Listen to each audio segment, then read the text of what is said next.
Dans un tour, Alexandre Prémat et Mike Rockenfeller seront champions si rien ne leur arrive. Et ils subtiliseront à la toute dernière épreuve le titre à Nicolas Minassian et Marc Gené. Un retournement de situation incroyable, qui aurait pu le prédire?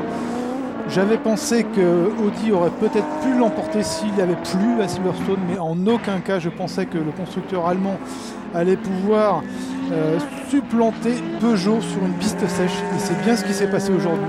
Sincèrement, c'est incroyable. Ouais. C'est là où on se rend compte de la force de cette équipe Audi.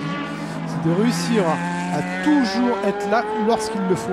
Au Mans, ils ont été vraiment chercher cette victoire aux 24 heures du Mans, parce que c'est vrai qu'ils n'avaient pas la meilleure voiture.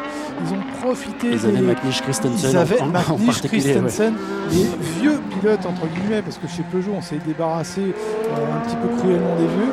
Mais vous n'êtes pas vieux, mon cher. Je parlais pas de moi. Ah non, pardon. non, mais bon, voilà, on a pris les choses de manière très différente entre Audi et Peugeot. Et c'est vrai que chez Peugeot, c'est pas passé loin, mais n'empêche que quand on regarde à la fin du championnat, eh bien, Le Mans s'est tombé dans l'escarcelle d'Audi et les 3 titres en LMS aussi. C'est incroyable, mais bon. Et ils vont finir 3e au championnat pilote. Capello McNish, rendez-vous compte, il passe devant Sarrazin Lamy aujourd'hui. Allez, 300 mètres, 200, et il peut lever le bras. Dindo Capello à bord de son Audi R10. Victoire, invraisemblable victoire de l'Audi R10 ici.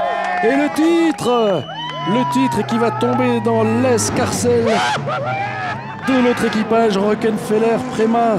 Il est revenu à moins de 5 secondes de la Pesca. Appel de phare ici de Guillaume Moreau, car ils sont champions GT1, Luc Alphin Aventure.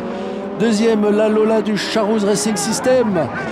3e, théoriquement, Jean-Christophe Boulion va garder sa place jusqu'au bout. Ça, ce sont les vainqueurs du P2 et champion P2. La Lola, la Porsche Spider du Van Merkstein Motorsport avec Verstappen. Voici les vainqueurs et champions GT2, la Ferrari du Virgo Motorsport. Et donc le titre va tomber dans l'escarcelle du classement général et du P1 d'Alexandre Prémat et de Mike Rockenfeller. Incroyable retournement de situation